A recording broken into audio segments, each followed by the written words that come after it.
Всем привет! Решил записать видео для любителей Days ванилы, для тех, кто первый раз на карте Намальск. Первые шаги, куда идти и как вообще выжить на этой холодной и неизученной карте новичку. Спаун игрока на ванильных серверах сосредоточен в северной части карты. Намальск поделен на 3 острова, окруженный ледниками. Вас может заспаунить ближе к Купчанску либо Яловиску, к Воркуте или же к острову Тара. Ошибки каждого нового игрока в том, что он пытается уходить вглубь карты на юг, что ведет к смерти от холода, от голода, от встречи с дикими животными или от встречи с игроком более заутанным. Чтобы выжить на Намальске и, так сказать, достигнуть прогресса, нужно действовать иначе. Для начала мы пытаемся как можно быстрее найти утепление. Найти вещи, чтобы не замерзать и не терять энергию. Двигаемся дальше в поисках еды. Здесь у нас есть 3 основных места, где мы можем найти еду. Это Яловиска, Лупчанск и Немск. В Воркуту советую даже не соваться. Там вы не найдете ничего, кроме как смерть персонажа. Воркуту очень легко узнать. Это многоэтажный город. Если вы заходите к Воркуте с севера, то двигайтесь на восток в сторону Яловиска, либо же на запад к Купчанску. Достигнув Яловиска, лутайте жилые дома. В них вы найдете еду, одежду, оружие и хоть какие-то патроны. Но будьте осторожны, могут быть другие игроки. Также в Яловиске есть колонка, где вы сможете отпиться.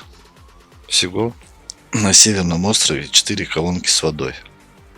Лупчанский, Яловиска, Немск и Воркута. Еда на Намальске вся замороженная, поэтому вам необходимо развести костер. Не только для того, чтобы отогреть еду, но и согреть своего персонажа. На Намальске придется много жечь костров, чтобы не умереть от холода. Костер лучше разводить где-нибудь в лесу, чтобы не привлекать внимание, потому что знающие игроки все идут за едой и могут увидеть дым из трубы дома.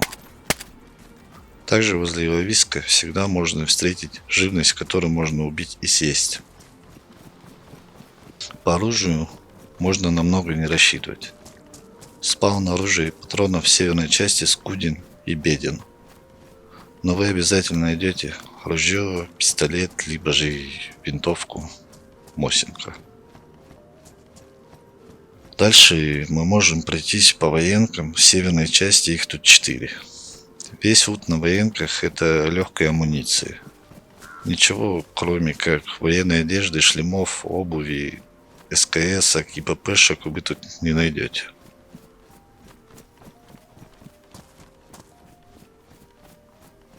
Но худо-бедно вы уже будете при оружии и тепло одеты. Обязательно лутайте охотничьи вышки и домики.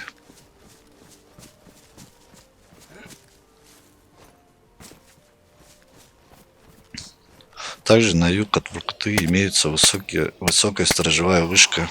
На ней вы можете найти военный рюкзак на 90 слотов. И если вам повезет, оружие ФАМАС. Теперь, когда мы отъелись, отпились, утеплились, нашли оружие и патроны, мы можем продвигаться на юг за более тяжелой амуницией.